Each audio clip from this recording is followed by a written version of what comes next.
Hey guys, it's your girl Samantha with Black Nation News, and I am feeling so much better after just battling pneumonia probably for like the last month or so.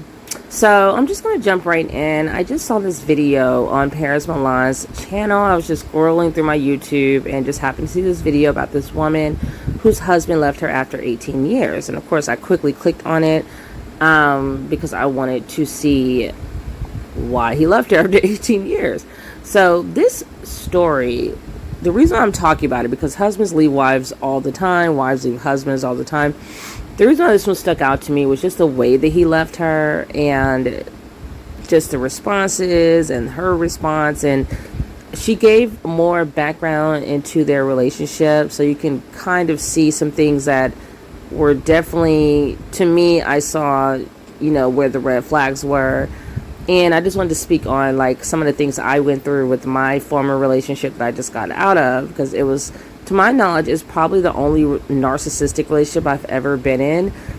And around the time that I realized that I was with a narcissist, I realized my mom was also a narcissist, because they are almost identical the way they act. So it was just a really dark time for me, and so I vowed to speak out, just to help other people, mainly other women, to spot those signs and how to deal with a narcissist. So whenever I see videos now that speak to me, I just want to definitely add my commentary just to kind of help people get through such a difficult situation, because dating a narcissist is like none other.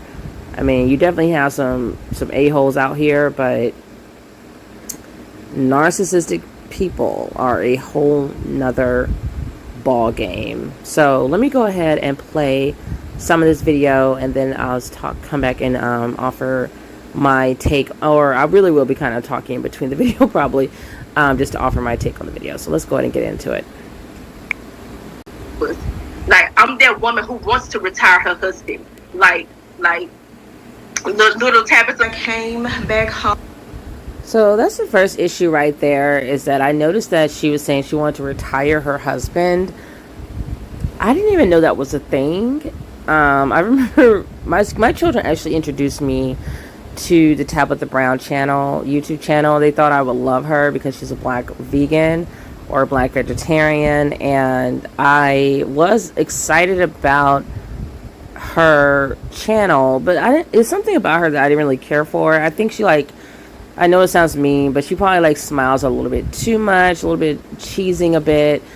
It's almost like a little bit too over the top for me. I'm not that open with my feelings. So while I kind of found her character to be a bit over the top, I also did not really care for her recipes either. So I actually follow Jessica in the Kitchen. I love her. Her food looks so good, guys. So if you get a chance to check her out, it's another black woman who's, I believe she's from Jamaica. So her food just looks so flavorful and yummy. And the thing I like about Jessica in the Kitchen is because I'm actually the only vegetarian right now in my entire family. So a lot of things I cook has to kind of resemble things that my kids actually like, because they like chicken and wings and things like that, like what do you call it, like buffalo wings and stuff. So I know Jessica had this recipe to make cauliflower buffalo wings, and I told my kids I would try to do that. Actually, I think I'm going to do an entire series of just doing all her recipes, like this one movie I watched with Julia, where this woman basically just did all this lady's recipes in her book. I want to do that with Jessica in the Kitchen. So anyways, that's neither here nor there. So this woman was saying she wanted to retire her husband, like Tabitha Brown recently said. And I did not even know that was a thing, to want to retire your husband. I don't really know why anybody would really retire, because you usually don't have much else going on once you do retire. So I know I'm a workaholic, so I don't really see myself ever really fully retiring. So if I'm a woman and I don't see myself fully retiring, I definitely don't see why my husband would ever be wanting to really retire, or why I would need to be the one to retire him. So I don't know. It's just kind of like a weird saying. I would say, to me, I wouldn't really call it retiring my husband. I would call it more maybe you're doing something so that he can pursue his dreams. Like maybe you guys take turns, like, you know, like I know when I was married, my ex-husband and I did a great job of supporting each other. So like while I was in college, he was working. When he went back to school, I would take on more of the caregiving with our children and the cooking, and I was still working, and I was working and all that. I mean, he was working too the whole time, but you know, like I just would take on more of like taking care of our kids and things like that on my own, and not really expecting him to help so much because I knew he had to study, things like that. And so we were always like 50-50. That's what I loved about our relationship. We always, you know, would support each other very equally, all the way down the middle, like as far as like the chores and the household, taking care of the kids, working, going to school. Everything was like down the middle, just really balanced and fair. And I never once thought, you know, one day I want to retire my husband. Like, I don't know if that's like a southern thing, a southern girl thing, because I'm actually, my family's from Alabama. I was born in Montgomery, Alabama, so I don't really know where that ideology comes from, because I've never heard that until Tabitha Brown said it. And then now this lady's saying she wanted to do that for her, and I'm like, why are we retiring our husbands? Like, they're the providers and the protectors of the family. That's in the Bible. That's what I learned in the Bible Belt when you're growing up in the South, when I was going to church 7 days a week with my grandmother. Like, I just never heard anybody talk about retiring a husband. Like, your husband's the one working, you're taking care of the kids. That's just what it is. He'll retire when he's old enough to retire, I guess. You know, I just never thought about it. So that right there, that first thing is something that brings a red flag up to me, that you're kind of like being this submissive type woman who's trying to retire your husband. Like, and I'm just like, why do you feel like you need to do that? Isn't that emasculating to be doing that to your husband? Like, I mean, unless he's asking for your support so he can have like a career change or go back to school or something. Like, I don't know. It's just really strange. So I feel like that would be the first red flag to me, is like whenever I hear women saying they want to retire their husbands, that's when the husbands, I mean, it was almost like unbelievable that one minute she's saying she wants to retire him, and the next second, the way Paris Milan cut the video, it seemed like she was just like, he's gone, you know. And it's interesting because that's what Wendy Williams said what happened with Tabitha Brown. Once Tabitha Brown came out saying that, and Wendy Williams was like, okay, like, your husband's he's going to roll out on you as well. Because, so apparently the theme is, the thing I'm seeing here, the moral of the story is that you don't want to say you want to retire your husband, because I don't think guys want to be kept. I don't think a real man wants his wife to be making more than him and being in such a powerful position that she can, quote unquote, retire him. Men like to feel needed. They like to fix things, you know, fix problems, fix the sink in the kitchen. I don't know. They just like to fix stuff. And so for you to be taking his livelihood, like basically saying you don't need to work because I got, not only do I have myself, but I have you too, and probably the kids as well, you know, if you have some kids. I don't think that would make a guy feel good. So I don't know, but let's go ahead and jump back into the video. Apartment. After I came back home from Vegas, I had a convention in Vegas. I was gone the 2nd through the 7th.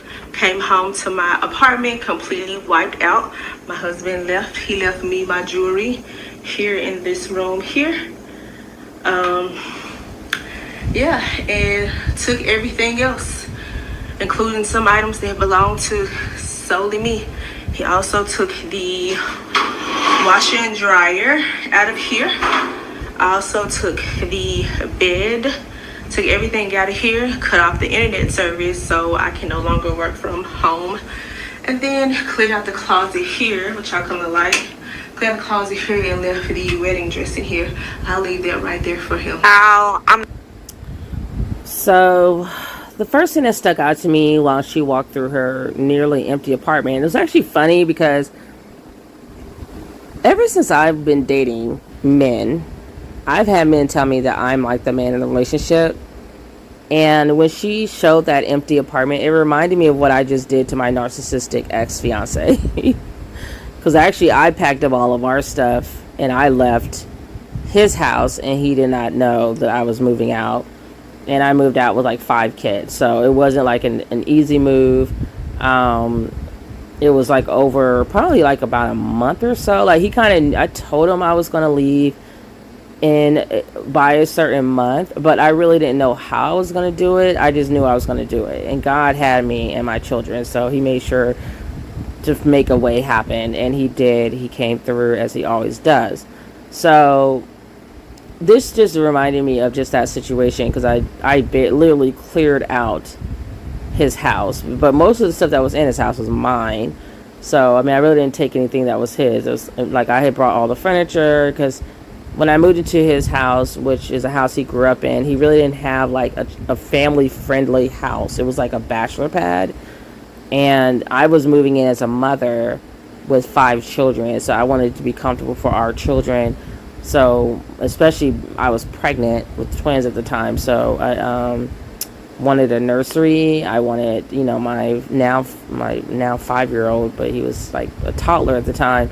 I wanted him to be comfortable. I wanted my older sons to be comfortable when they came over from my ex-husband's house, because they were staying with my ex-husband primarily because they were older. And I do believe in, once your sons get older, ladies, if you're a single mother, don't feel bad at all about letting the father raise them through their teen years, because they need their dad. Not only do they taller than you with the deep voices, but it's just time for them to learn how to be men. And I knew that I could not teach them how to be a man, so yeah, they were just getting a little bit out of hand. And as a mom and as a woman who likes to rest in my femininity, like, I was not about to be being stressed out and butch and acting crazy trying to get them to listen. Like, I was like, yeah, y'all, their dad, just come on and get them, because they're doing, one of them was doing the most, the other one was headed in that direction following his big brother. So yeah, go and get your kids. And I remember my mother, she was just like so shocked, like, oh, so they're really gonna stay with their dad? And I was just like, yeah, they're really gonna stay with their dad. And I did not feel bad about this. I don't know if that's like a millennial thing, but I'm not about to be stressed out like I made these kids by myself. They have a whole other parent. That whole, like, back in the day where it's like the mother, just the black mom, we just take on the brunt of it all and we struggle in silence. Like, I'm not doing it. No one else does it. White women be having all kinds of help. They have nannies. They have all kinds of help. Every other woman, even in like what you would consider a third world country, they have so much help because the labor is cheaper. In Africa, for instance, I found out. I mean, they have nannies, they have wet nurses, they have butlers, they have maids, they have cooks, they have everything. And we're like, and I was like, no wonder African American women are so angry. They want to say we're angry because we're doing everything. We're working, we're raising the kids by ourselves. Even if you're married, your husband's not really expected to do as much as you do, so you're still taking on the brunt, like the bulk load of the work. Because I can speak from experience because I was doing it. I even had this one lady. My son needed, my second oldest child, he needed speech therapy. And I even had this Indian woman tell me that she didn't need the father to be there. My husband at the time, she didn't need him to be there because, I'm the mom, so she just needed to see me. And I was like, well, I was actually in college at the time, full time.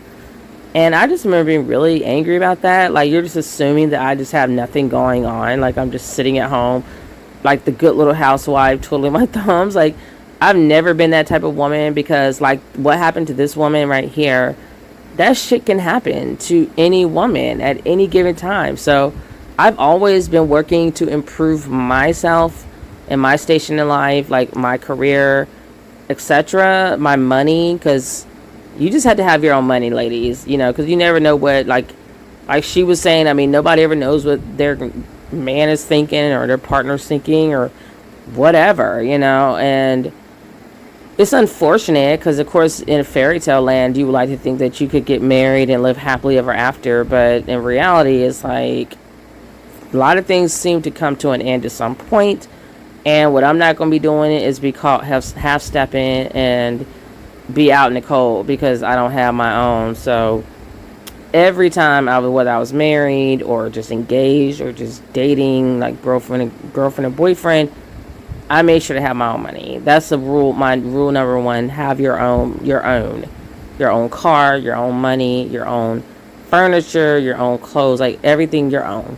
So if somebody think they're going about to leave the house like this guy did, he's not taking much. You just pack your little suitcase and go on about your way, because I pay for everything else in this house. So that's how I do it. So, and that's how I've always been. That's how I've always been. Like, to me, like I said, some things I consider to be just common sense.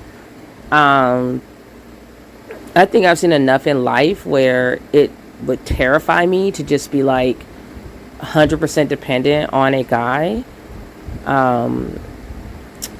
I just can't do it. You know, I've seen people go through divorces. My mother got divorced. I just feel like even when I mean, you know, I just feel like when you don't have your own stuff, you're giving that person way too much power, you know, and I've seen more people abuse their power than not. So it's just like, you got to have your own shit, period, point blank, period. So, I'm going to skip this part. So I want to go through, she's a beautiful, beautiful woman, by the way. So she's not going to have any problem. This is a picture of her with her soon-to-be ex-husband. And there's some pictures that Paris showed, like, later in her video that I'm not going to show it, but her husband was looking like a hot mess. Even with his face, like, covered, I just saw, like, his bald head and his beard or whatever. Yuck. So I think he did her a favor by leaving. So this is her. She did, like, a few additional videos because of the comments that came in. A lot of people were trying to say it's something that she did, you know, et cetera, et cetera. So she did a few extra videos just to kind of explain more about the background of the story, which I would say she's better her than me, because I want to probably explain shit. But again, I don't really see myself. Well, you know, I mean, I get it. You know, you want to explain yourself, I guess, but whatever, right? It's like, it's not your business. I know what happened with my relationship, but I mean, I guess everyone's different, because I'm not even sure I would be putting all of that, the fact that he left the house completely empty on blast, like on social media like that either. So I guess I wouldn't be explaining anything, because I wouldn't need to, because I wouldn't have showed anything to begin with. But everybody's different, and I actually am glad that she is like that type of person that would do that, because I think women need to see that these things happen. You know, just kind of open your eyes up to seeing what everything you see on social media isn't always what the real picture actually is. So let's go ahead and play this video. And she's just giving a background of her relationship with her soon-to-be ex-husband. At this point, especially one woman who may or may not be going through, you know, the same thing, the question most people have, especially a lot of men, right, is like, why did he leave? So people leave because they want to leave. So the first thing I'm going to say is, just because he left doesn't make him a bad person, right? He absolutely has the right to. Okay, so I'm going to stop right there. First of all, I would not be defending any a-hole that just left me high and dry. So again, like I said, she's a very passive, she comes off very passive and submissive. And it's interesting because, you know, Paris actually brought this up, Paris Milan brought this up, that, you know, black guys are like, love to say, this is the type of woman they want, natural hair, passive / submissive, you know, not all loud, and etc., etc. And she comes off as like being everything that black guys claim they want, and he still left her. So let's keep going. Leave. Like, that's his truth. Absolutely has the right to leave. I personally am very cautious of the way that I do things, because I believe in karma, and because, right, as a woman, I've been taught and I should handle things more gracefully, or when I should be more tactful in situations, or when I should be more caring in situations. So I've been told those things, and those things have been like ingrained in me. So there you go with the passivity that's happening with her. Like, so she's basically saying she was told that she needs to be caring, and what else did she say? More grace, like handle things with grace. That's like a Southern Belle type deal. I think I handle things with grace, but I'm definitely not about to create excuses for anybody or give disclaimers for anyone, or I don't know. Like for me, it's more or less like I just don't want to be bothered. Like once I'm over you, and I'm not going to be doing a whole lot of explaining. That's why a lot of guys say it feels like they're dating a guy when they're with me, because I don't argue. I don't believe in arguing. I just don't have time for it. I don't care for it. I think it's a waste of time. A lot of times arguing happens, nothing gets resolved. It's like you're just going tit for tat or back and forth in a circle, and I cannot even be bothered. Absolutely hate arguing, and I'd be the main one to leave, like walk out in the middle of an argument, because my temper, and I'm just like, I don't want to deal with it, and I'm out of here. And I've done that a few times, even walked out of counseling once when we were in marriage counseling. But yeah, it's I wouldn't say I'm ungraceful, I guess you would call it, because I'm not like the type that's like, I'm gonna throw a brick at your car and bust out your windows and scratch your car. I'm not gonna be all loud and ghetto with it, but I usually will leave a message, leave with, you're gonna know, like me leaving, it's not gonna be like pretty, like when I just left my ex, and like the whole house was like empty. When he got home, he was calling me like, well, did you guys move out? Did you move out? Like, whatever, dude. Like, if you're not home enough for me to be able to put together a situation of moving where I can move out, like over the last month and a half, then I don't owe you any explanation. So that's my ideal of being graceful. Like, you're going to feel the pain. Like, I'm not going to be loud and brash or put it on social media and put my business out there or destroy your property or anything like that, but I will be making a statement in a way that you're going to feel it. So I'm very cautious of how I do things. Unfortunately, I didn't get that in return. And this breaks my heart to watch her cry. It really does. I wish I could hug her. She says what she's saying, it actually really resonates with me, because I do feel like a lot of times I treat people like I was raised by my parents telling me to treat people the way you want to be treated. And I had to learn the hard way, probably like in my 20s, that like, fuck that. Treat people the way they treat you. And that's now like my mantra and my motto and my philosophy in life, and how I handle everything, especially narcissists. They cannot stand being treated the way they treat people. It's like they feel like they get to treat everyone else like crap, and they should just be getting treated like kings and queens. Not this one. So I know my ex-fiance, even my mom, like they couldn't stand me with certain things I would do, because honestly, I feel like that's the only way they're going to realize their flaws, is when you do the same shit to them. And even if they don't realize it, at least you're not putting up with a whole lot of crap, because you're treating them the same way they treat you. So it is what it is. So it seems like with her, she's in the same situation where she was raised to be, a good girl and treat people with respect and how you want to be treated. And this douchebag that left her high and dry did not do that. I have a feeling that he is a narcissist. Just by watching the rest of his video and some of the things she's saying, I'm like, girl, you were with a narcissist for 18 years and didn't know it. I don't know how she did it. I mean, I know how she did it, because she said she had like really low self-esteem. So let me go ahead and play the rest of this video and try to just add in my advice as I get through it. So first things first is I have a very ugly cry. My sister-in-law teases me about it all the time. I have a very... One thing I would say, this is how you know she's just such a sweet girl. She's too passive, too submissive, because you don't ever apologize for anything about yourself. A lot of times people are not even going to notice stuff unless you bring it up, so why would you highlight something that you think is a flaw for people to judge? Because like now people are going to be waiting for this quote unquote ugly cry, that if she wouldn't say anything, nobody would even notice her quote unquote ugly cry. So that just, again, just something ladies don't do.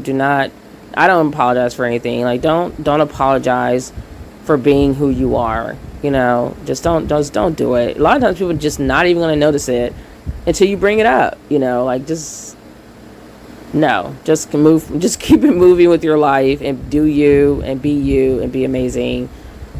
And her cry wasn't ugly. It's like I barely could hear anything. I just like, what are you talking about? So that was just another red flag. I'm like, great. She's already an apologist.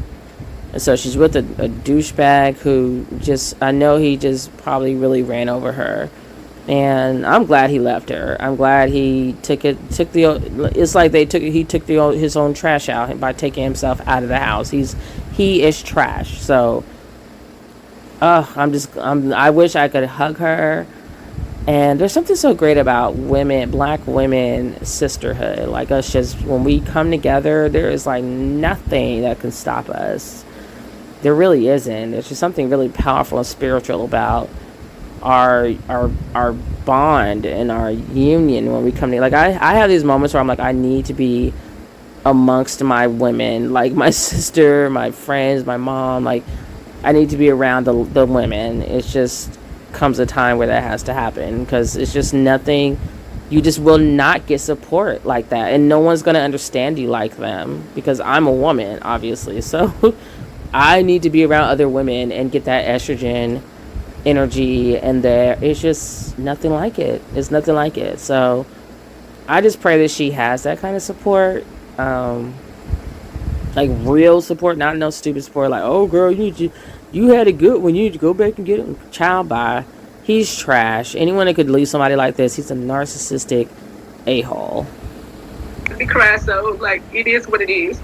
I'm here right now, like completely bare in my soul.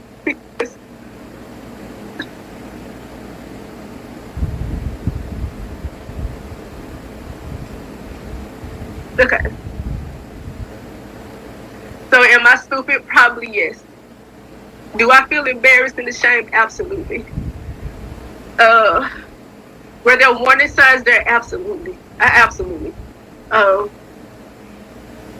For some reason, my entire relationship, so I've been with on and off, right? When we're on and off, right? Since we were 15 years old. We made a commitment to each other, and we got married when we were 29 years old. So right after I had lost my mom, he proposed to me. Have there always been warning signs there? Absolutely. But when you grow up, and I'm just sharing my story, this has nothing to do with him. So like nothing to do with him, right? Only he can share his story. There's nothing to do with him. I'm sharing with you my story. So again, she's apologizing for this douche. It's girl, by everything. It has everything to do with him, because you've been with him for the better part. She's been with him her entire adult life, part of her childhood and her entire adult life. All she knows is this a-hole. So the story that she say is her story has everything to do with him. Everything. He's basically had some type of influence of the person that she is today. It's kind of like talking about slavery in America. It's like, how can you talk about one thing and try to say it has nothing to do with the other thing? It goes hand in hand. No matter how ugly it is and how much you don't want to think about it or whatever, it goes hand in hand. Slavery shaped and built America. And that's why this country, they just try to sweep it under the carpet. You can't. You cannot. You need to teach it in schools. You need to teach it up front and center, because nothing would exist in America without slavery. Period. Stay in a relationship with a man for years and years and years and years, right? Because we grew up together. He was the first male outside of my family to tell me that he loved me. And for me, that meant something to me. He was the This is why I feel bad, because hold on. first person. We were 15 going on 16 years old. So he was the first person to tell me that, and I did not take that lightly. So throughout the relationship, So that's another issue. It's like, okay, she put too much weight on just his words. She gave him way more value than he deserved. She gave him way more of herself than he ever deserved. You know, it's like anyone could say I love you. My ex-fiance told me he loved me, and then he went on to treat me like crap for like the next 7 years almost. And actions speak louder than words. Like, she should have, you know, it's just unfortunate because I don't know if her father was around at all, or if she had any kind of a father figure or any male role model, like a brother, older brother, or someone in her life that could have told her. I mean, it's like, words are just words. People, anyone could say the words "I love you." People say it all the time and do not mean it. And from what she'd said in this video, it seems like for the last 18 years he's been treating her like crap because he knew he thought he could. He thought he could. You know, she was dependent on him. He gave her value. Her self-worth was all wrapped up in him. She probably was one of those women like, I'm nothing without you, you know, just ugh. And it's so sad to me because I'm like, you wasted like so many good years on this piece of trash. You know, she doesn't have any kids, and now she wants kids, and she's 34. And I hate hearing these stories about black women who I know would be absolutely amazing mothers losing out on motherhood because of stupid guys. Hold on a second. Changed a lot as a person. I was, when I was a child, by a family member. So my self-worth has never been there. I have always gotten my self-worth from being with, I'm just going to be real. I have always gotten my self-worth from other people. I have always gotten my self-worth from other men, especially in the area. I grew up without my father. And I grew up without my father. So even though I didn't know at the time why I was behaving the way that I was behaving, I know that about myself now, right? That's part of self-growth. So I know that about myself now, or whatever. So I have everything that I have done has been because I just want to love me, right?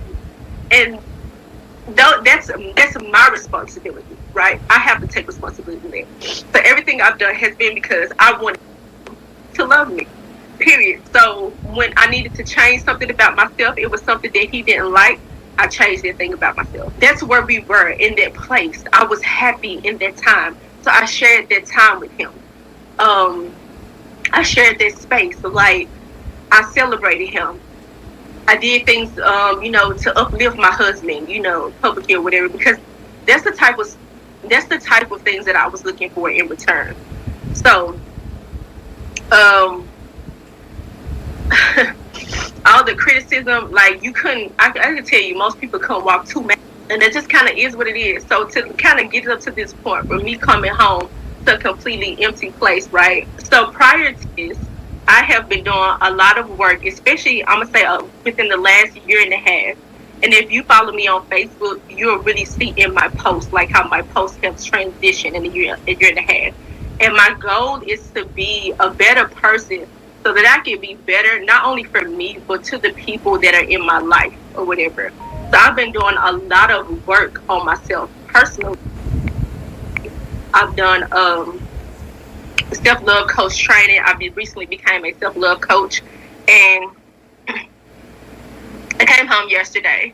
I recently became a self-love coach, and that's kind of instilled some qualities in me that I didn't have at first, and I started to do things a little bit differently. So I sat on the floor one day and I told my husband, I said, hey, I really want to try entrepreneurship full time.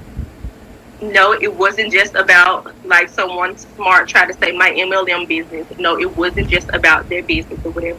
I had become a certified self-love coach. So I sat on the floor and I told the man that is my husband how I felt, how my job was draining, how I felt it didn't serve any purpose. I'm a very purpose-driven person. How it didn't serve any purpose, and how I really needed his support. I really wanted his support. His support was really important to me, because I wasn't just doing this for me. I was doing this for the both of us.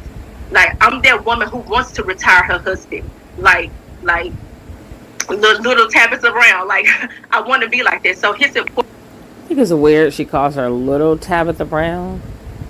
My little Tabitha Brown's a whole grown woman, so she's older than her.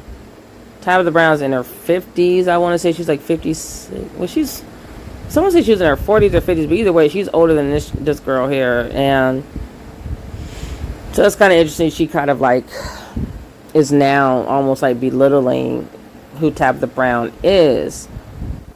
But again, like I said, the retiring the husband thing, no, I don't know who taught who that. Like, if old ladies are talking to these Southern belles, please let them know you don't retire your husband. Let the man be the man and take himself to work. So that's my take on that.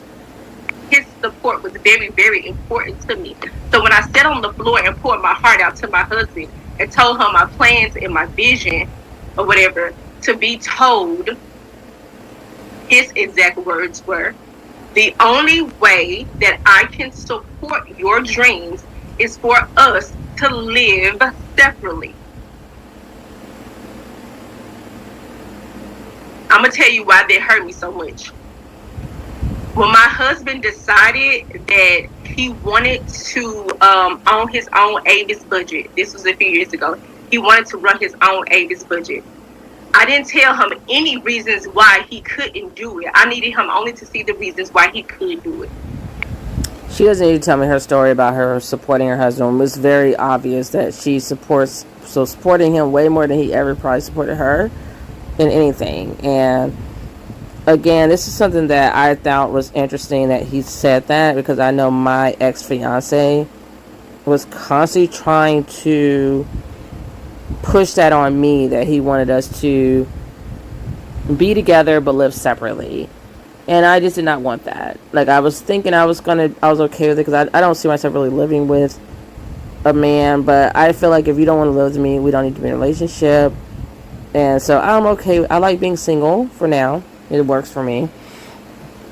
But again, like I said, that was just another red flag that she said that, because I'm like, that sounds just like my narcissistic ex-fiance who said the same thing. And that's when you know, like, she didn't know what she needed to do, but I knew for me, it's either you want to live with me, or like, how could you want to be married to somebody that doesn't want to live in the same house as you?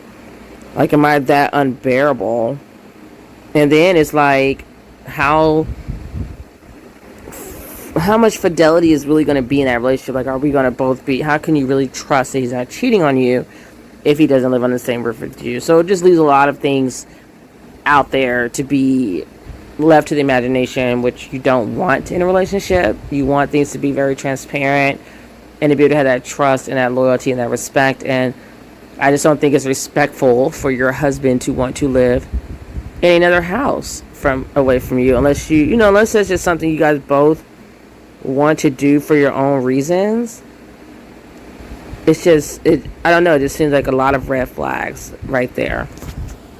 So when he went to Avis Budget, I left the employer that I was working at Avis Budget. I finished graduate school, and I also worked with him full time to support his dream as his assistant manager. He brought other people in and paid people more than he paid me. That's fine, because I'm working this dream. That's not fine. Why is your husband paying other people more than he pays you? You're the assistant manager, you're his wife. What are other people doing that they're getting paid more? Like, I would like to have heard more details on that. Like, was it an accountant? Was it someone who had like some kind of specialty that they were doing? Like, I just don't understand why other people are getting paid more than her, and she's his wife. And you also heard that she was in graduate school at the same time as she was doing this, so she was doing the most. And it didn't even seem like he needed her. It's like, if he can pay other people more than he's paying her, I would be like, do I really need to be here? So I know my ex-fiance wanted me to work for his business, and he wanted me to be like a secretary or something. And I just felt like with my degrees and my level of education, my level of knowledge, and the fact that I just didn't want to do it. Like, the kind of person I am, I just didn't see myself being brought down to that level because I'd held jobs that were obviously a lot higher level than a secretary. And it's not to like crap on secretaries, it's just that I worked hard to be above that level. So I flat out let him know like I wasn't going to be doing that. You know, it's like you need to hire somebody to do that, you know. And so that's like another thing I think about as far as narcissists, like they want to keep you down. And I think that's why he did want her to be an assistant manager in his business and her supporting him or whatever, even though she clearly had a lot more going on. And she said that she always kind of wanted something more. That's why she's in graduate school and she's at a job she didn't really feel like there was any purpose there, and she's now owning 3 businesses. Like she wanted something more, and he just wasn't going to be that guy that was going to be able to support that. His vision with, and it's important to, you know, your happiness, your well-being, and all this good stuff, right? So I went in the trenches with him and I worked with him. Later on, after us like not having their business anymore or whatever, because it was about 8 months and it took a toll on us. We were working 14-hour days. We were driving at least an hour away from where we were living then, and it actually got to be too much. So he left that opportunity or whatever. He went through a really big state of depression, which I didn't know at the time. He was blaming me for a lot of things. He said that I wasn't the type of assistant manager that he needed me to be, like all these things, right? I took all of it on the chin. Which you shouldn't have. And that's what narcissists do. They don't look at themselves as a problem ever. They will blame their partners. He was going to find everything he could think of to say she did something wrong, and that's why I guess the business failed. It's not his fault in any way, shape, or form. And who cares if he's depressed? We're all depressed. You know, I just have no sympathy, because narcissists don't really feel anything. They don't really have real emotions. They can mimic emotions. They don't have real emotions. So my ex-fiance, like his father had passed away like recently, like when we first met, and then one of his favorite cousins died shortly after we started dating. And it's like I don't know, it's like he just never really cried. He never really had any real emotions for either one of those major events, you know. And I do think he was dealing with some kind of depression, but they just deal with things. Narcissists deal with things very differently from regular people. So they process things differently. It's almost like he didn't really have emotions. You know, he could shut down. It's just hard to explain. Like, him being sad that his father passed away was not going to stop him from being who he felt like being. He was still like the same exact person that he always was going to be. From the time I met him to the time I left him, he was the same old guy. So I think she allowed him to beat her down with his cruel words, and it's just unfortunate that she didn't know what a narcissist was, because maybe she could have like countered that the way he was treating her and let him know, like, you're the reason why this business failed. You know, I gave up so much of my time to help you with this business, and it really wasn't even about something that I wanted, and it still failed. So it really wasn't her fault, it was his fault. So it's what it is. Or whatever.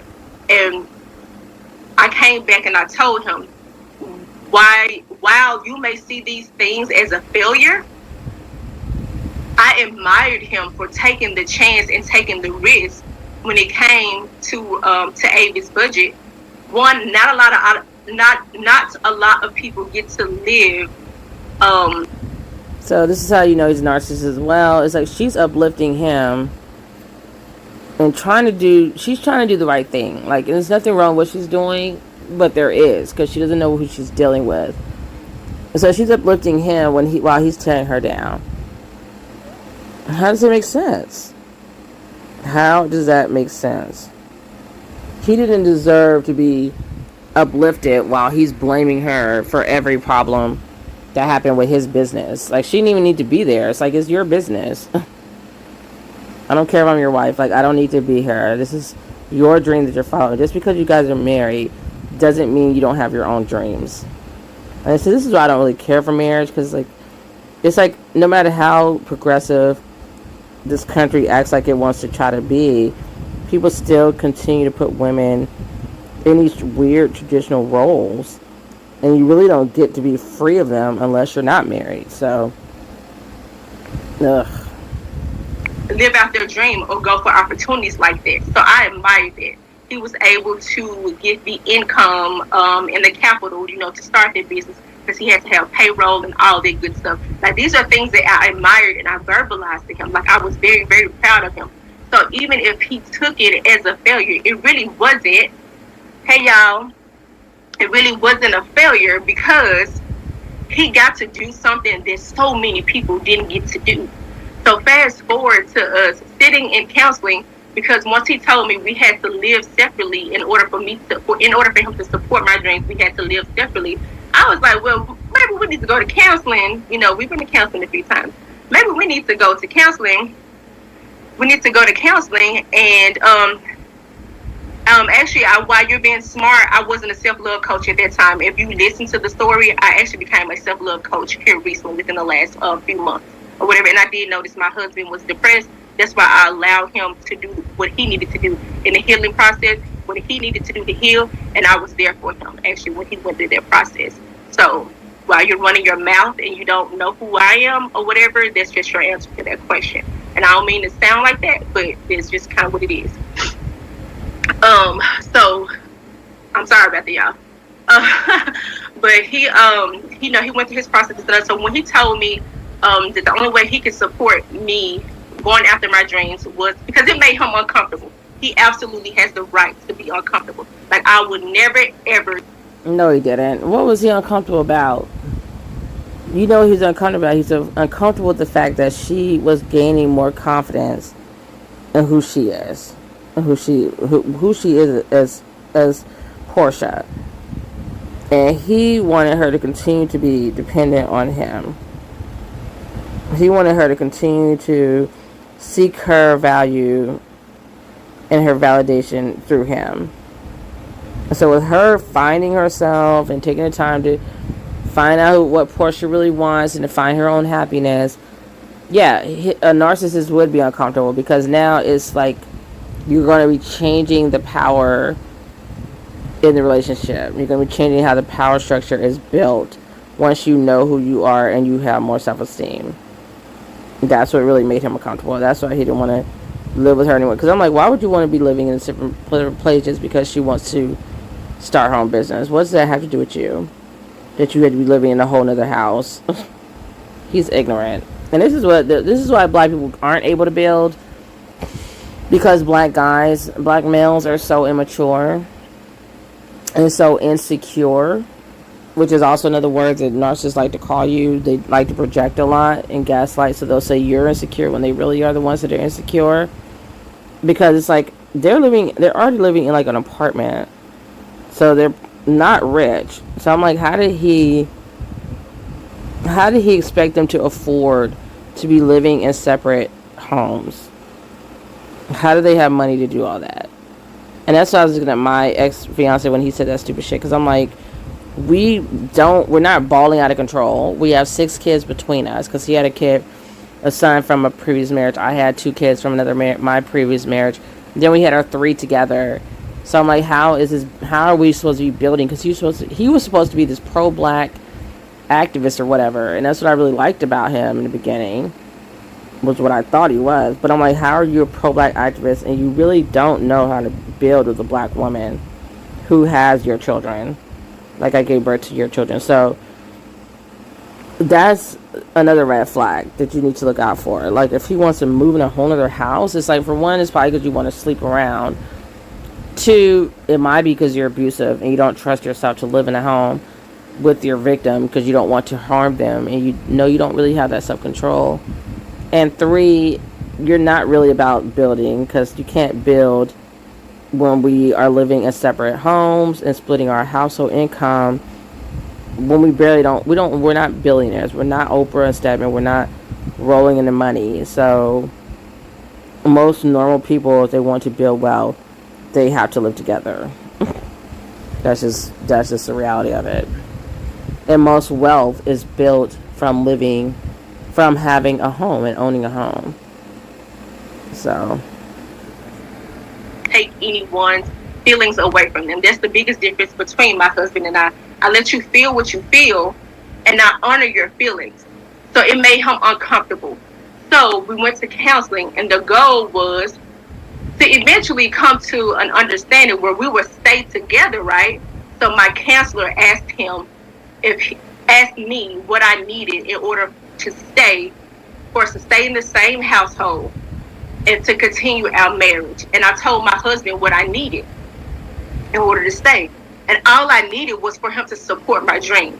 So when I say support my dream, I'm going to tell you this.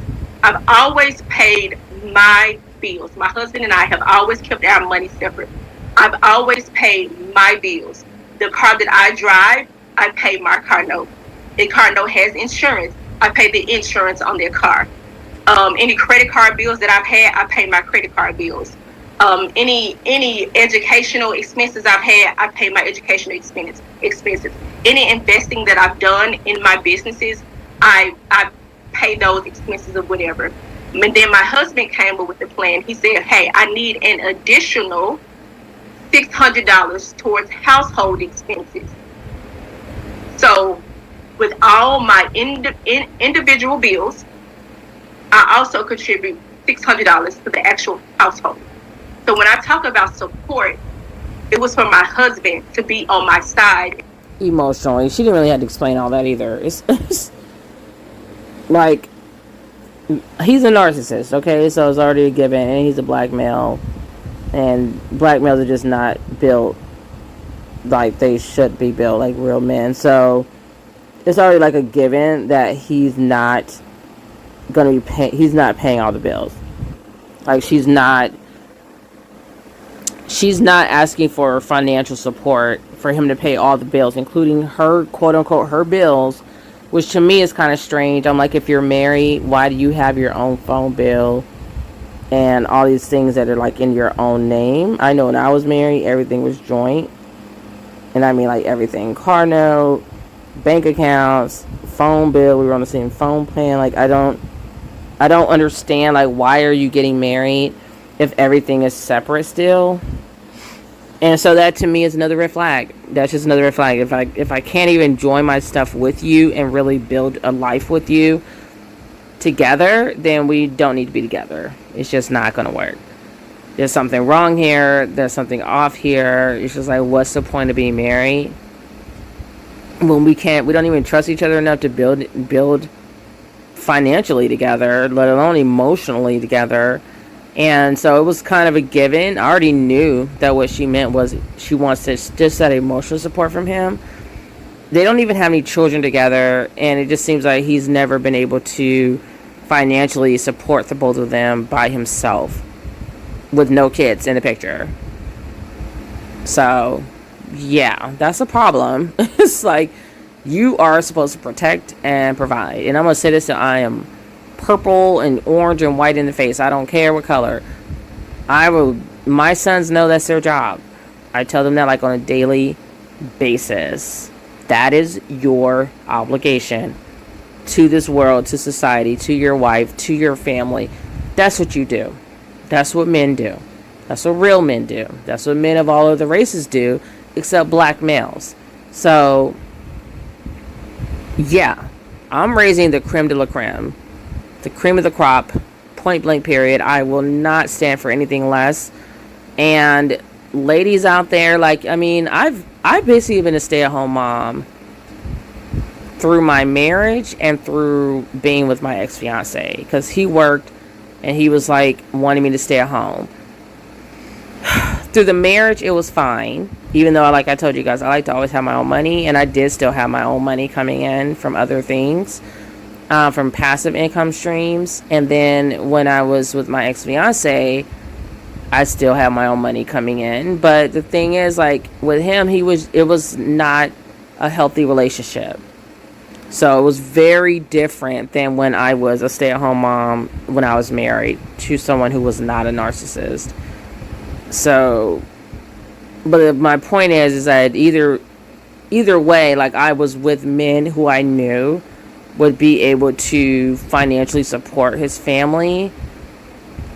Otherwise, why am I with you? Like, what are we doing? I know it sounds cold, but it's like, it always just goes back to those basics. Like, I don't care what anyone says. I've yet to see a relationship where a woman makes more money, where it's a healthy, great relationship. I don't see it. Usually when a woman makes more money, the guy goes and cheats because he has to find his masculine, quote unquote, masculinity, or his self-worth, because he's not making as much as her. He's feeling emasculated, so he's got to go feel like a man with some other up under some other woman. So, or he leaves like her husband did, because she was clearly probably making more than him. I mean, she owns 3 businesses. She says she was in graduate school, so I'm assuming she has like at least a master's degree. He was just being basic, and that's like the issue with a lot of black males. They're just basic all day long, and it's like, and they want to blame everybody else for their basicness, and it's like, it's nobody's fault but your own. Just like she's in school, you could have taken yourself back to school. You could have been bettering yourself. You could have been building businesses for yourself. Like, even when he built the business, she helped him do it, and he still fucking failed. And that's the thing with narcissists. Like, you can help them all day long. You could be everything they say they want you to be. I learned really early on with my ex-fiance, before I even knew he was a narcissist, that no matter what I did, it wasn't going to be good enough. It was never going to be good enough. And at that point, I wasn't able to leave him right then, because we were having, like, I think we just had our first son that we had together, our first child together. He was young, so I was like, okay, when he's like, gets like 5, I'm out of here. But then I got pregnant with our twin. So then I was like, okay, that's delaying my plans a little bit. Me to, get through this pregnancy and get my money up, etc. And then I'm out, because I just knew that he wasn't going to be the guy for me. I knew he wasn't going to be the one. I knew we weren't going to go the distance. I knew I was not about to be a rug and let him walk all over me for the next 30, 40, 50 years. It just wasn't going to happen. I'm not designed to put up with that. So it was a lot of resistance. There was a lot of just tension. There's a lot of bad things happening in the relationship that I just knew I had to get out. But yeah, it's like my ex-fiance, like, he would always say the things he wants to do. He always had all these dreams of all these businesses he wanted to start, and he wants me to play a role. And I'm like, I don't want anything to do with this. I just don't. It's like, I'm building my own stuff because I know we're not going to work. I just knew we weren't going to work. I may not have told him that right in the beginning, but I was working on me, like this woman was doing, with just the right thing to do, ladies. I don't care if you're married or not. Like, you should still get to be yourself. If marriage means I need to become like your shadow or your support dog or whatever, like, I don't need to be married. I should be able to still get to live my damn life. I only have one life, and we're coming together for companionship, and because we have a mutual respect and love for one another. We want to share what we each have built on our own, share it together and go do great things, travel the world, whatever. But I shouldn't have to be like, give up my dreams. And that's what my ex-fiance wanted me to do. He wanted me to give my dreams to support his, and I'm like, screw that. Like, I only have one life, and it's just, I'm not trying to be miserable like that. I mean, women probably did that back in the day because they didn't have a choice, but we have choices now. This is what women have fought for. So no, I'm not giving up. My parents raised me to be strong and intelligent and a leader, and I had built so much before I even met him. Like, I just was not really willing to put that on the back burner for his mediocre dreams. I mean, his dreams never came to fruition. And he, like her husband, I mean, my ex-fiance would get depressed, and he would blame me for his failure. And unlike her, I was not about to take anything on the chin. Like, I was just like, no, I don't want any parts of this. Like, I need to separate myself from the fuckery that is this relationship. So Yeah, that's not why I'm talking to you guys. So I'm like, I was very different, and I think that the way I handled it is how every woman should handle it when you find yourself in that situation. Especially in her case where she didn't have any kids. Oh my god, she's really passive. Because I'm like, I don't know how you stay with a narcissistic person for 18 years. I just don't. And you don't have any children. There's no way in hell. There's no way in hell. And when she says they were off and on, I think they were off probably because of him. He probably left to go sow his wild oats or do whatever he was doing. And then he'd come back because he knew she wasn't going anywhere. And as you can see, he left her this time. So it's like whenever anyone leave, it's going to be him.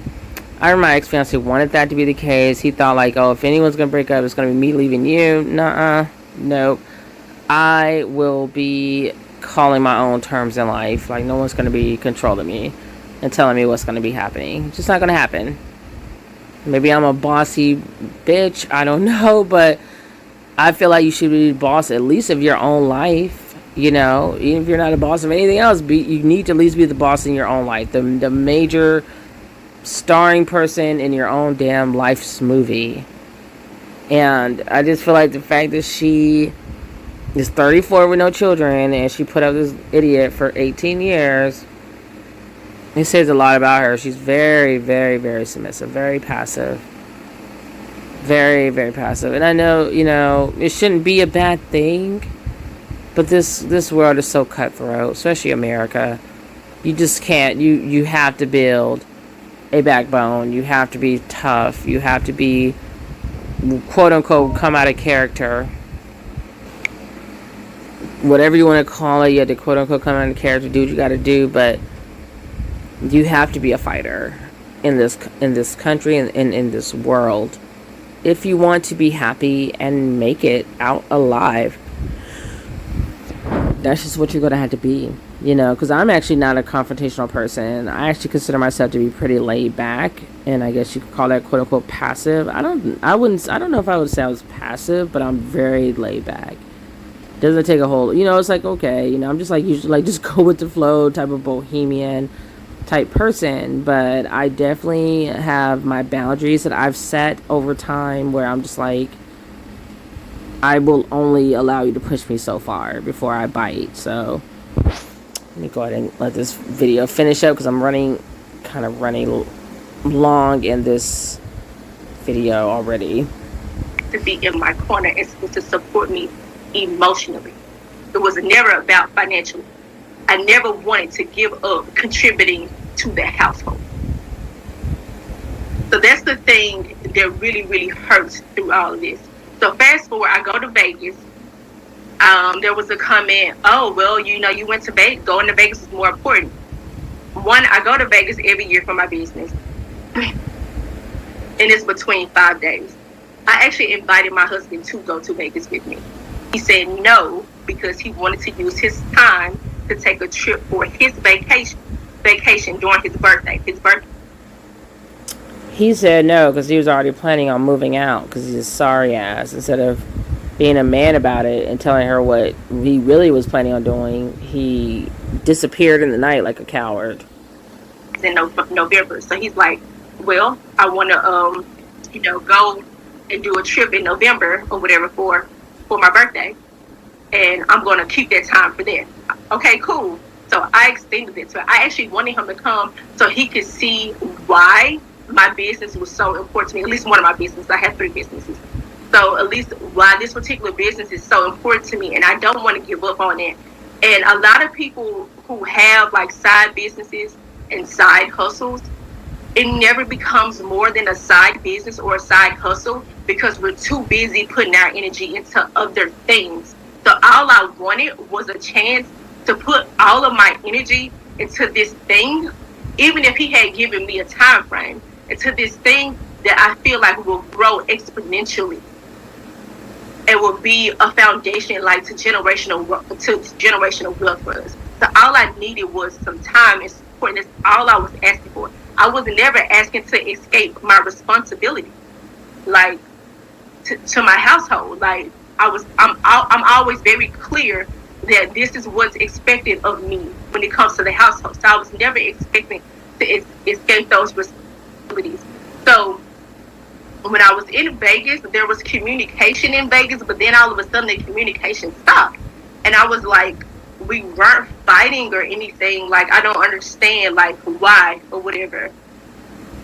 And the thing that gets me the most is, like, in my spirit, I know he stole my ring or whatever. Help me look for the ring, and he knows that he has the ring. Help me look for the ring, knows that he have it or whatever. But when I walked into that apartment, and I saw that everything was gone, I was expecting to see him sit on the couch. I don't care what anybody thinks about me. I don't care if you feel I should have done this or that, because truthfully, you don't know the situation unless you're in the situation. But nobody deserves to be left like that. Absolutely nobody. I wouldn't wish it on my enemy. And I can say that because I would never have done him like that. All the things that we have been through, all the spiteful things, never look to get him back.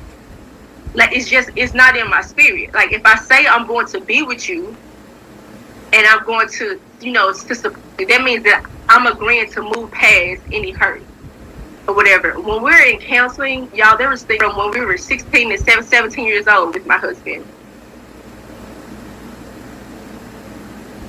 So he holds on to things, but I'm more likely to let those things go. So I really feel like that's the reason why this hurts. It hurts the most. There's a bit of relief for me, to be honest. Because if you've never been in a relationship, and this is my responsibility, right? If you've never been in a relationship where you have been made to feel this small all the time, where you need to change things about yourself, more times than not, when they're not satisfied with who you are more times than not. If you've never been in a relationship like that, then you couldn't possibly understand the place that I speak from. And that's narcissism. That's narcissism. Everything she just explained, like how she is not spiteful, but he is. She doesn't hold grudges, but he does. That's my ex-fiance. He will remember everything that he thought was wrong with me. Everything I ever messed up on. God forbid I made a mistake. Like, we're all human. And he was far, far from perfect. But you would never hear him talk about his flaws.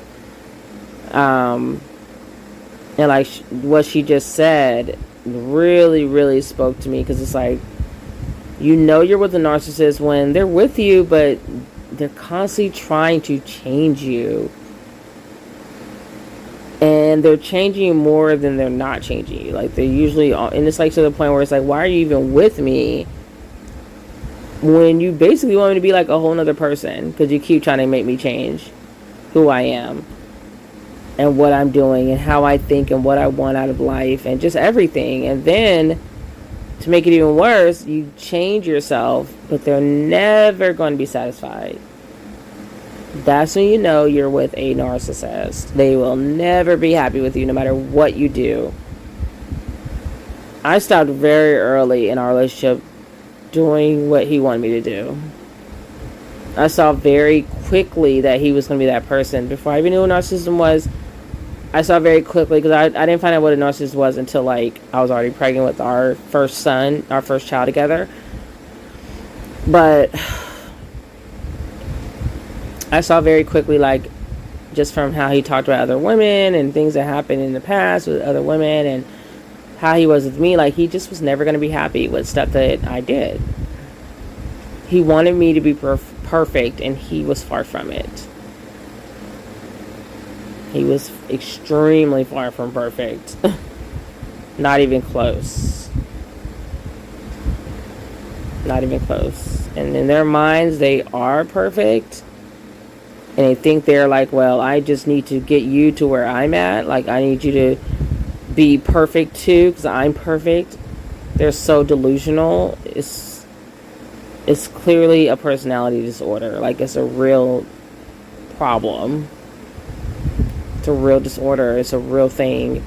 And when you talk to me, I've actually talked to an attorney, and she was just like, it is the worst trying to go through a child custody battle with a narcissist. Like, she just acted like they were like, and when I talked to them, they act like it's like the worst thing you could ever have to deal with.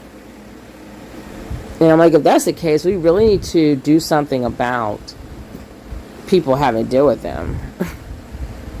Like, it's like someone with schizophrenia or multiple personality disorder or something. Like a narcissist is someone that should be highlighted, like someone we should know, like, this is a narcissistic person, because they're like demons.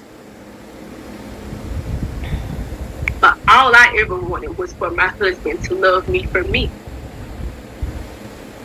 And it took the last year or so for me to realize that I am special.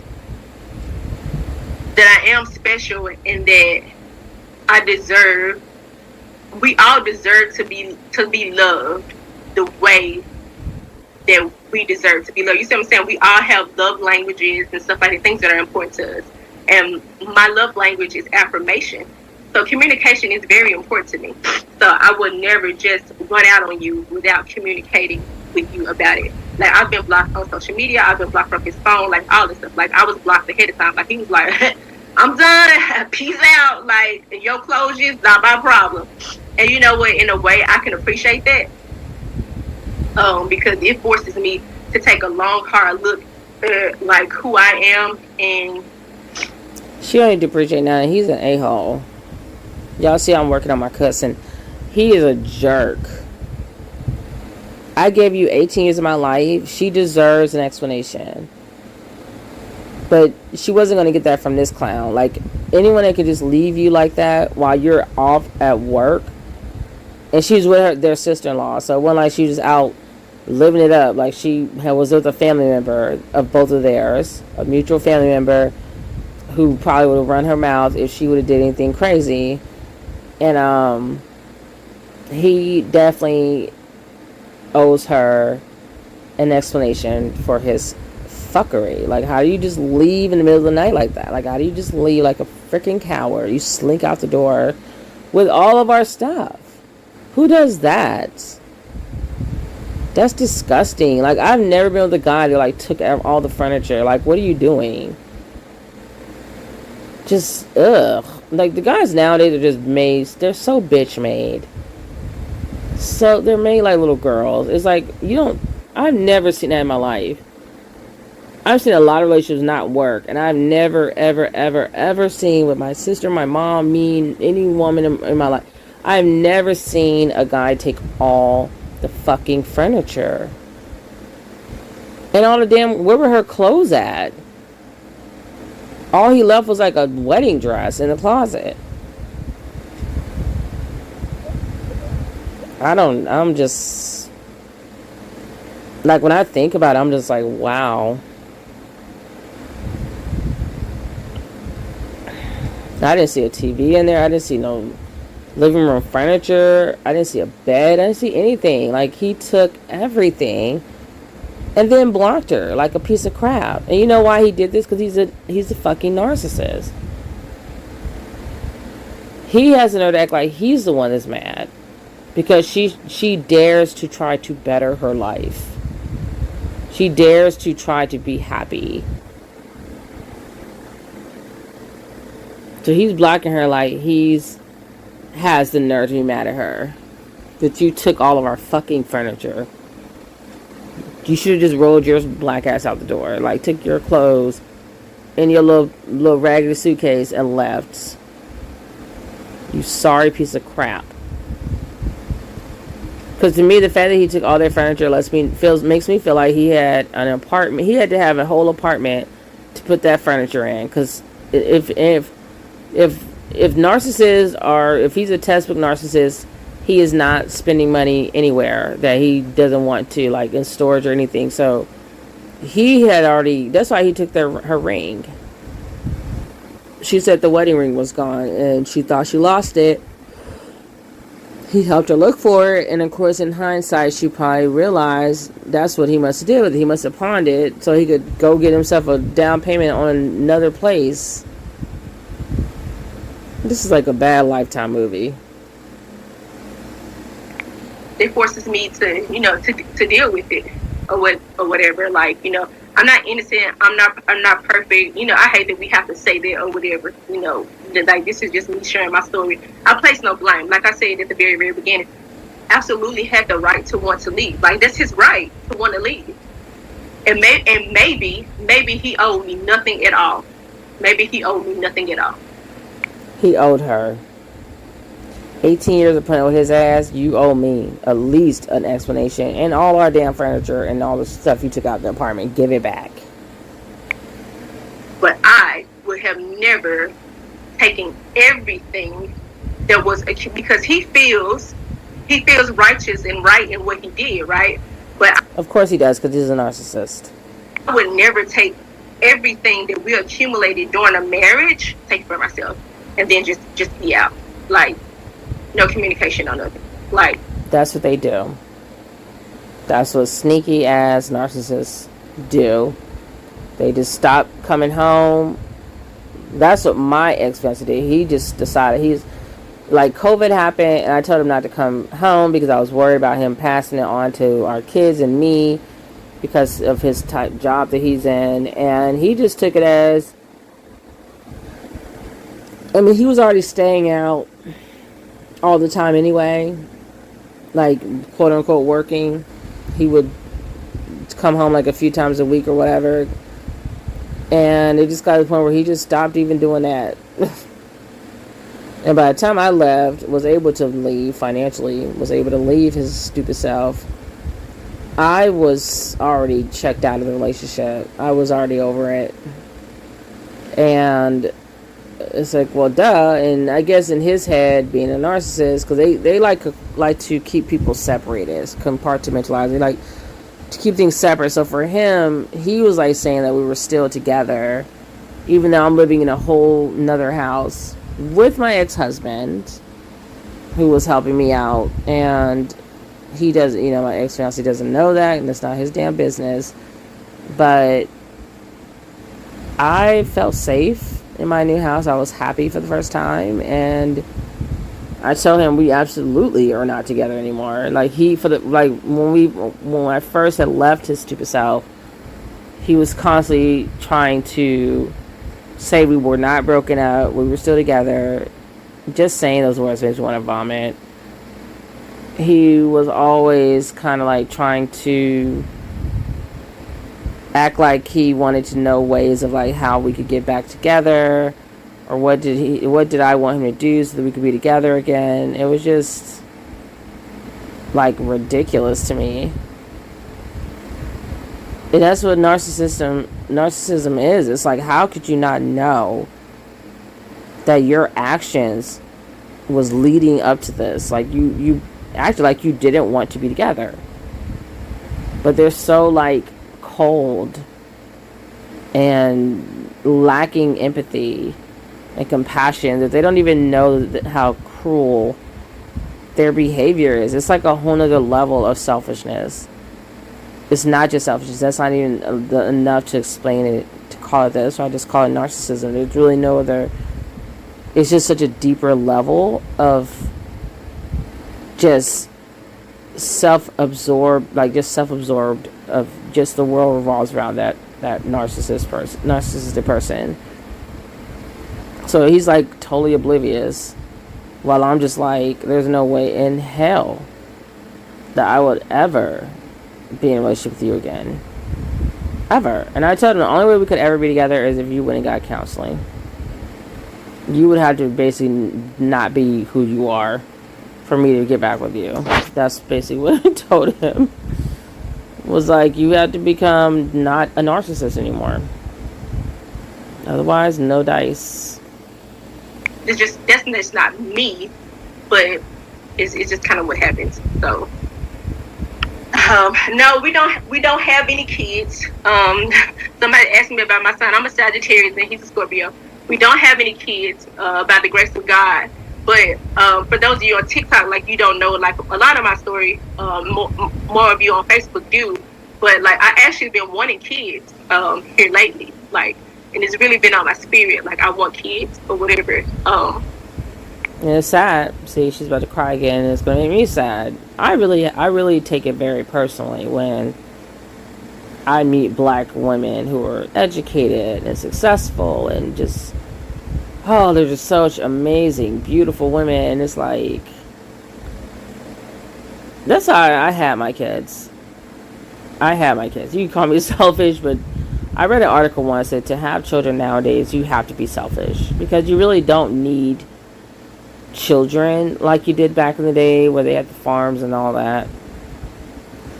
And I was selfish. I wanted my kids, and I wasn't gonna let anything get in the way of what I wanted. Just like I don't allow that with anything. And I knew I would always make a way to make sure they had a great life. Like, that's very, very, very important to me. So it's like, even though I knew I wanted a lot, I wasn't gonna be just like irresponsible about it. Like, my whole life revolves around my children. You know, I've changed my entire life for them, and I would do it again every time for my kids. I just adore them.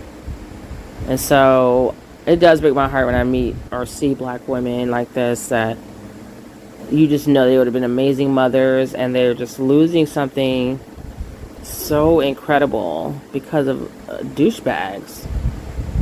You know, and I mean, I guess that's why they have sperm donors and all these medical advances now, so you can still have a child. You can adopt, you could do so many different things to make sure, because it's, to me, motherhood is just such a big part of me and who I knew I had to have it be part of my life. Like, I was not going to be Samantha if I did not become a mother. And it's just something that, it's just a huge hole, I feel, if you can't have children and you want them. It's just, because I mean, relationships come and go, you know, but your child is like a part of you forever, whether you adopt them or give birth to them biologically or use IVF, whatever way you come by, that bond is there forever. And to not have that because of some guy, it's just like gross. Like, it's just something that, I don't know, it's just something I could not even like fathom. Like, to allow someone like that to have that much control over your life, that you had to give up on your dream of being a mother for some a-hole. So I'm pretty sure she'll meet someone. I pray she meets somebody who's amazing, and they can have many babies together. I feel like she'd be an amazing mother, and I don't know. I just hope the best for her and for all of us who deserve this great life with a partner who loves us for us, doesn't try to change who we are every 2 minutes, and isn't abusive, because I feel like he probably was verbally abusive to her, emotionally abusive to her, mentally abusive. Even if he wasn't physically putting hands on her, I feel like he was abusive to her. And she deserves so much more. She really does. A lot of ladies do that had to put up with a lot of crap, you know. And it's just like, I'm grateful that he left. And I hope she doesn't let him come back. I'm happy he blocked her. And I just hope he just stays wherever he's at. And just stay yourself on over there. But, you know, it was God's plan that I didn't have children with my soon-to-be ex-husband. It hurts. My mom never got married before she passed away. So the first example that I had of a marriage was actually my little sister, my younger sister or whatever. She got married first. And it sucks, y'all. You know, I'm open and honest, and I can have all the I'm open and honest. I can deal with like all the laughter, the judgment, this and the other. Oh, you were stupid, and this and the other. Like, I take all of that on the chin or whatever. You know, you internet gangsters. You guys have a lot to say, but I will say this: the amount of support that I have received has absolutely been overwhelming. And I thank each and every one of you guys who, girl, I don't care about the leg. I absolutely thank each and one of you guys for your support and reaching out to me personally. It's a lot more women who've been through stuff like this than I ever knew. It's crazy that this happened to me this week, because last week I was in the beauty shop, and there was this lady sharing her story, and she said that her husband did her the same way. She came home and he had cleared out everything. And she was just like, she didn't tell her family. For a while or whatever. And she just kind of suffered in silence. It was important for me to share my video and not suffer in silence, because I believe like there can be no healing where there's no light. And if I hide this, one, I'm not sharing my story, which could possibly be beneficial for someone else. And two, like you don't get any real healing when you hide things. I know, because I hid things a long time, and it took me to actually go to counseling and get the things that I need. He said, did he want kids? I believe he wants kids. It's weird because he looked me in my face one day and said, I'm answering some questions on TikTok, y'all. But he looked in my face one day and said that he wanted kids with me. But obviously that changed somewhere down the line. So I don't know. I'm not. That's the thing with narcissists. They're so bipolar. They'll say a lot of things and it'll change 2 minutes later. He probably changed his mind 2 seconds after he said it. So she could take that with a grain of salt. The woman that doesn't necessarily ask questions. I do ask questions, but it's up to you if you want to communicate things with me or not. So that's that. I have somebody else asking me, why did he leave? He left because he wanted to leave. Like, I'm not blaming him for that, right? He left because he wanted to leave. Any other answer that I give you will be me speculating. He left because he wanted to leave. Why did he leave without talking to me? Right? That's a question, right? I don't know. I thought I was coming home to my husband sitting down on the couch, and he was going to tell me why he stopped texting me in Texas. Like, why he stopped texting me when I was in Vegas. Like, did I say something? Did I do something? Like, why you upset? Like, I was expecting those to have that conversation. So, why he left because he wanted to leave. And that's absolutely his right to leave. Like, so, it's the way that he left that hurts the most. But like I said, maybe he didn't owe me anything. He didn't cheat on me. To my knowledge, he didn't cheat on me at all. So I'm and that's the thing too with narcissists. They're so secretive that it's like most people will say like, yes, he's cheating, because it's like his behavior is just screaming, I'm a cheater, for him to run off like that. But I know where she's at with that, because my ex-fiance, he left, he stopped coming home, and to this day I don't know if he cheated on me or not. I have no clue. Like, he was so secretive and slimy and sneaky, and that's probably why I left him, because it's like, how are you going to be with somebody you can't trust him? You don't have any trust or transparency there. So, but it's like, you don't know, you can't answer those questions when someone is so sneaky. And her guy had to be sneaky. For him to be able to move out with all their stuff, and she was pretty much blindsided by that. He is sneaky. He's doing a lot of planning and a lot of stuff behind her back. And to be living with someone and you're married to them and they can do all that, that's crazy. But that's what narcissists do. Never put him on that. Like, he didn't cheat on me. Did I have any clues? Probably so. Like, my husband has always been someone who likes things done a particular way, and I always dealt with it. But it was during the last maybe year and a half.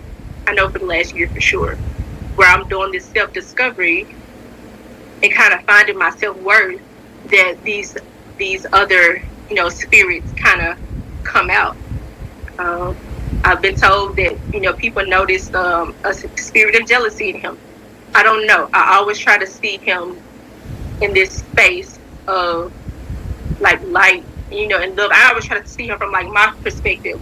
So me coming home to an empty place was completely, yeah.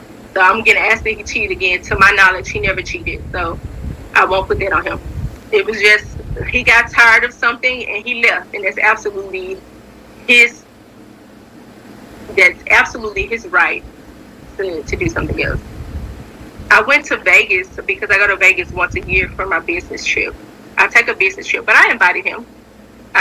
We've been together since we were 15. I'm 34 now. We've been together since we were 15. It was on and off in the beginning. We were young, we're trying to grow up. And then, we got married and we made these vows to each other. And, there's a lot of things that he felt he put up with. There's a lot of things that I felt that I put up with. The thing about me is I'm going to tell you both sides all the time. Sometimes God will move things for you. I don't know if y'all can hear. Yes, God will. He will move things and do things. You just have to listen to him. He will lead you where he wants you to go. And she mentioned like her ex-husband or soon-to-be ex-husband just likes to have things a certain way. And that's how narcissists are. They're very controlling. Very controlling. Want things to be a certain way, and then they want to control even you in your life. And so the fact, especially with her finding her self-worth on top of changing, he was like not gonna have that. So I'm not surprised he left it all, and I'm glad he did. A little bit of the relief in my voice is really tough when you place so much of your value in somebody else's hand, and there's some kind of way some kind of way you find yourself. And nobody cheated, y'all. Like, nobody cheated. When I got married, like, for real. When he got married. So as far as body parts go, like, our body parts were kept to ourselves, period. Like, nobody cheated. So, you guys, I just wanted to offer my commentary. I'm going to speak out a lot about narcissistic behaviors and hopefully try to save someone from what I had to go through or what she's currently going through. You guys, let me know what you think in the comments below about this situation. It's just really sad and devastating, and it does suck that people have to go through things like this, but that's life, And I'm coming to feel like there's a lot of narcissistic people just walking around, and I'm starting to wonder, is America just breeding narcissism?